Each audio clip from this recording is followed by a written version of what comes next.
चले जी, यहाँ से अभी हमने फ़िश एंड चिप्स ले लिए। आए जी, चले इनकी आइसक्रीम ट्राई करते हैं। Wicket real fruit ice cream. तो मेरा जो बैकपैक है तो वो कहीं रह गया है। आगे की स्टोरी में आपको चलते हुए अभी बताता हूँ।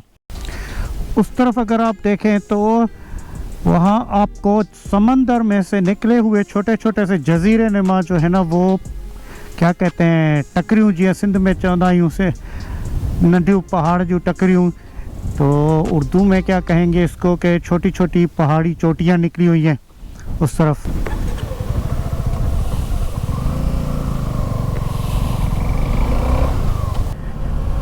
इस तरफ काली गायें वगैरह देखें कैसे अपने चल रही हैं और सन बात भी ले रही हैं।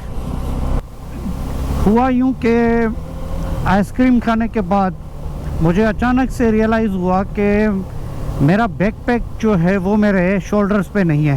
तो मैंने इधर उधर पहले वहीं पे ढूंढने की कोशिश की। मैंने कहा शायद कहीं मैंने जल्दी में उतार दिया हो, रखा हो कि मैं फ़ोटोग्राफ़ी वगैरह कर रहा हूँ, वीडियोग्राफी कर रहा हूँ। तो मुझे वहाँ पर कहीं पर भी नज़र नहीं आया।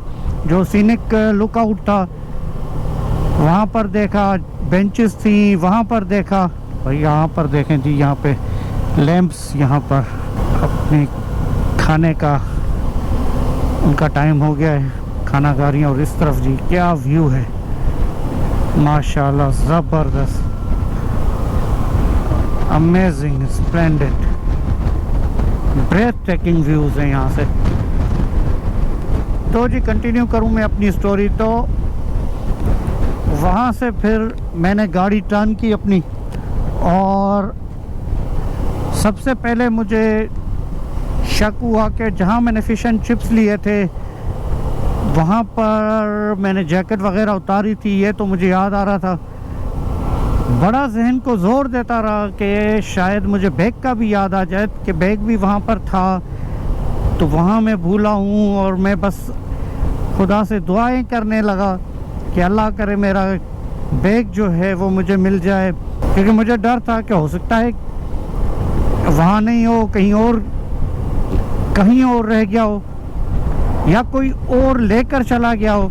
जैसा कि यहाँ पिछले पॉइंट पे या आइसक्रीम वाले पॉइंट पे ही मुझे ये लग रहा था कि काफ़ी भीड़ थी, तो मैंने मोटर बाइक के यहाँ उतार के रखा और मैं अपने वीडियोग्राफी फ़ोटोग्राफी में मशगूल हो गया। और पीछे से किसी को मौका मिला और उसने बैग उठाया और चलता बना। कभी मुझे वो ज़हन में ख्याल आ रहा था, कभी ये आ रहा था कि चलो जहाँ पर मैंने फ़िश एंड चिप्स लिए थे उधर भी मैं जो है अंदर भी गया था। मैंने बाइक के यहाँ अपना जो है वो बैग उतार के और जैकेट उतार के रखी हो। फिर मैं फ़िश एंड चिप्स लेने गया और वहाँ से ड्रिंक वगैरह भी ली। तो जब तक मैं बाहर आऊँ तब तक कोई लेकर चला गया। तो कभी मुझे ये लगे कि मैं इतनी देर से मैं फ़िश एंड चिप्स वाली शॉप से यहाँ ऊपर चला आया हूँ, तो जो फ़िश एंड चिप्स वाले ओनर भाई थे, फ़हीम भाई, अगर उन्होंने भी नहीं देखा तो हो सकता है कि पीछे से भी कोई उठा के लेके चला गया हो। तो बस फिर अजीब वसवसे और अजीब ख्यालात सारे आ रहे थे, और अल्लाह को भी मैं बार बार याद किए जा रहा था कि खुदाया मेरा इसमें ड्रोन पड़ा हुआ है। असल में मुझे फ़िक्र ड्रोन की ज़्यादा थी। फिर मुझे याद आया कि मैंने फ़हीम भाई से, जो ओनर हैं ये फ़िश एंड चिप्स शॉप वाले, उनसे नंबर लिया था। तो आधे रास्ते में मैंने खड़े करके फिर उनको कॉल की। वो बेचारे भी बड़े परेशान हो गए। तो उन्होंने कहा अच्छा चलें, फ़िक्र ना करो, मैं अपने कैमरास को चेक करता हूँ। मैंने कहा अच्छा जी चलें, आप कैमरास वगैरह चेक करें, अगर आपको कुछ नज़र आ जाए तो आप मुझे कॉल करके बता दीजिएगा, मैं वैसे वापस आ रहा हूँ आपकी तरफ। उन्होंने कहा हाँ हाँ ठीक है, आप बेफिक्र हो, आराम से आओ। उसके बाद फिर मुझे अचानक ये भी ख्याल आया कि जहाँ से मैंने पेट्रोल डलवाया था गाड़ी में, बाइक में, उनका नंबर देखूं अगर कहीं से मिल जाए तो उनसे भी ज़रा पता कर लूं, शायद उधर रह गया हो। तो मैंने उनका जो है नंबर गूगल से कहीं से याद किया, तो वो कोई मुझे जो नंबर मिला वो हेड क्वार्टर का था इनके। उन्होंने फिर दूसरा नंबर दिया कि जी ये नंबर है जो जहाँ से आपने पेट्रोल डलवाया था, क्योंकि उनको मैंने लोकेशन बताई। उन्होंने कहा जी ये नंबर है, इस पे आप कॉल करें। फिर मैंने उस पे कॉल किया तो वो कोई उठा ही नहीं रहा था। फिर मैं चलता चलता पहुंच गया फिश एंड चिप्स शॉप पे। तो जाके वहाँ पे मेरी फ़हीम भाई से मुलाकात हुई दोबारा। फ़हीम भाई से मैंने पूछा, मैंने कहा फ़हीम भाई यहाँ बैग मिला या कोई भी कुछ पता लगा? उन्होंने बताया कि जी बैग तो यहाँ नहीं है, मैंने कैमरास भी अभी अभी चेक किए हैं सारे। तो उन्होंने बताया, और बल्कि इतने अच्छे थे कि अंदर लेकर गए अपने कैमरास के सीसीटीवी रूम में, और वहाँ पर मुझे दिखाया भी कि आपके पास आपके बैग पे बैकपैक था ही नहीं। जो कि मुझे भी थोड़ा सा शक पहले से ही हो रहा था, जिसकी वजह से मैं वो पेट्रोल स्टेशन वालों से कांटेक्ट करने की कोशिश कर रहा था। तो मैं थोड़ा सा वो भी हो गया। मैंने कहा यार चांसेस तो हैं कि नहीं हो, मगर ये भी हो सकता है कि इन्होंने सही ना देखा हो या मैंने रखा हो, उस जब तक इन्होंने सीसीटीवी देखा है उससे पहले ही कोई लेकर गया है। मैंने उनसे कहा कि आर यू श्योर, पक्का है आपको कि मेरे पास बैकपैक नहीं था? उन्होंने कहा अंदर आ जाओ देख लो खुद ही। तो मैंने जब वाकई खुद अपनी आंखों से देखा तो वो वाकई नहीं था। मगर अब थोड़ा सा मैं ब्रेक देता हूँ अपनी इस स्टोरी को, क्योंकि यहाँ पर बहुत ज़बरदस्त व्यू नज़र आ रहा है। चेक करें ना जी, कितना खूबसूरत सा व्यू है, ब्यूटीफुल।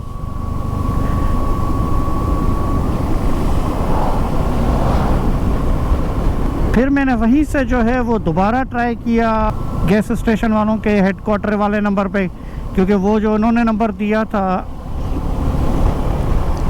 जहाँ से मैंने पेट्रोल भरवाया था, उनका वो तो नंबर उठा ही नहीं रहे थे। फिर मैंने दोबारा हेडक्वार्टर वालों को फ़ोन किया कि भाई आपने जो नंबर दिया है वो कोई उठा ही नहीं रहा है।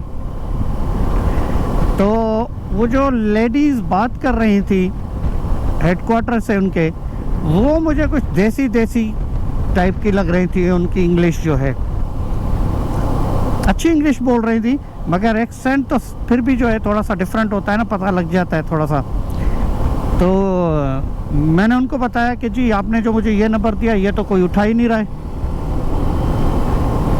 उन्होंने फिर मुझे दूसरा नंबर दिया कि जी ये मोबाइल नंबर है, इस पे ट्राई करें, कोई माइकल नाम का बंदा होगा।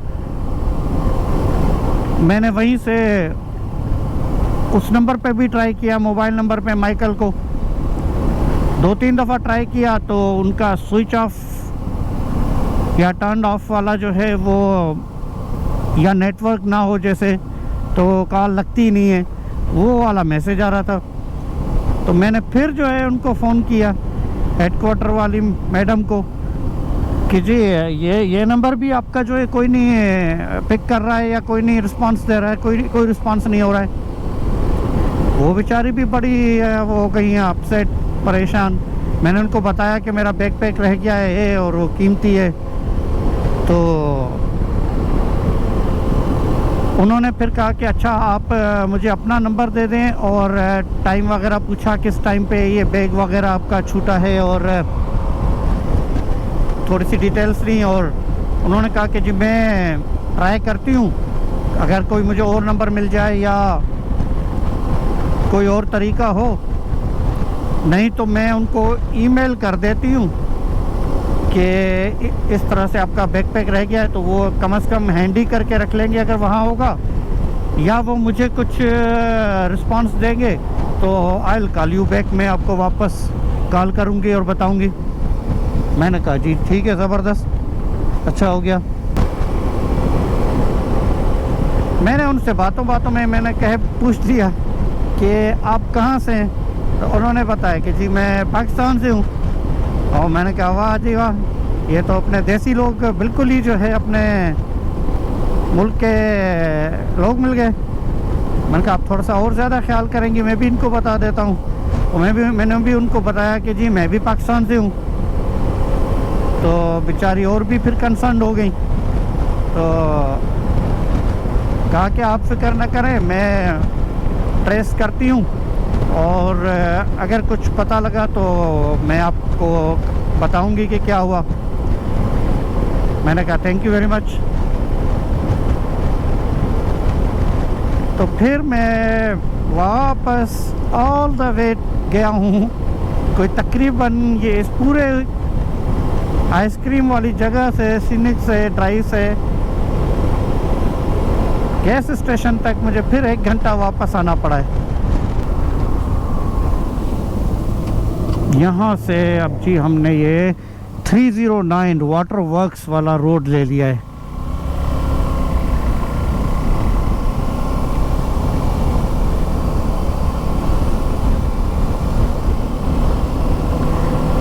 ये अब हम जा रहे हैं कोरी ग्रोव की तरफ।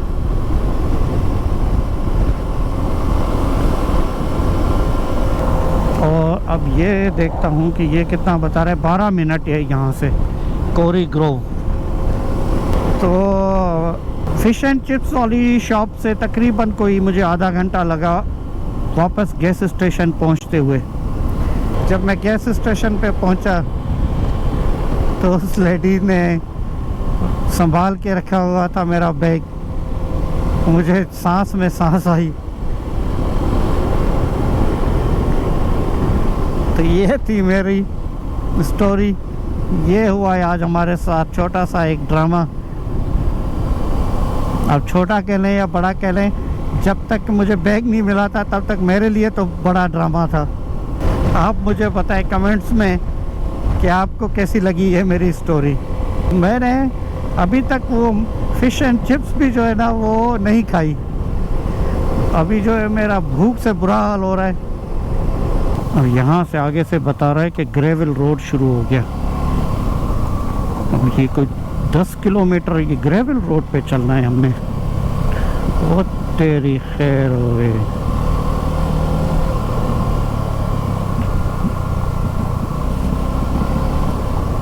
नहीं, थोड़ा सा है, थोड़ा सा ग्रेवल रोड था, फिर ये सील्ड आ गया। चलो दैट्स गुड। नहीं तो मैं कर नहीं भाई, यहाँ पर भी ग्रेवल रोड है। अजीब ही ड्रामे हो रहे हैं। एक जैसा ही हो ना, या ग्रेवल हो तो ग्रेवल हो, फिर सील्ड हो तो फिर सील्ड हो। तो तेरी पुरानी मशीनरी गाड़ियाँ पड़ी थी यहाँ पर। यहाँ पर भी कोई बोतलें वगैरह फेंक जाता है। ये तो जी कॉफ़ी लाला, वाह जी वाह। Coromandel most connection 250 meters, cafe open to the public. अच्छा जी, यहाँ कैफ़े भी है। वो स्पाइडर बना हुआ है यार, क्या बात है जी। खैर हमने कॉफ़ी शॉफ़ी नहीं पीनी, हमें लगी है भूख, हम तो खाने का करेंगे भाई।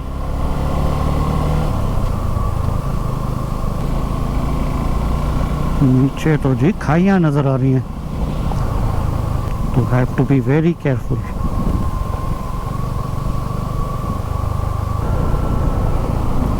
ये आ गया है यहाँ पर, कहीं पर दिखा रहा है ये ना, ये तो पानी तो यहाँ बह रहा है। नहीं, अभी 3 मिनट्स रहते हैं, तो आवाज़ ही मेरी नहीं निकल रही। भूख से ऐसा बुरा हाल है और थकावट भी कि यहाँ अब कुछ आसार लग रहे हैं कि शायद अब हम नज़दीक हैं। हाँ जी, ये आ गए हम वायाओ फॉल्स। 80 मीटर 3 मिनट्स की वॉक है। ये नीचे रास्ता जा रहा है फॉल्स की तरफ। पार्किंग कहीं आगे है, मगर मैं यहीं अपनी बाइक खड़ी करूँगा। ये जहाँ पर सामने वो लड़की दिखाई दे रही है उस तरफ शायद पार्किंग की एरिया है, मगर मैं तो जहाँ पर है बस यहीं पर सही है भाई।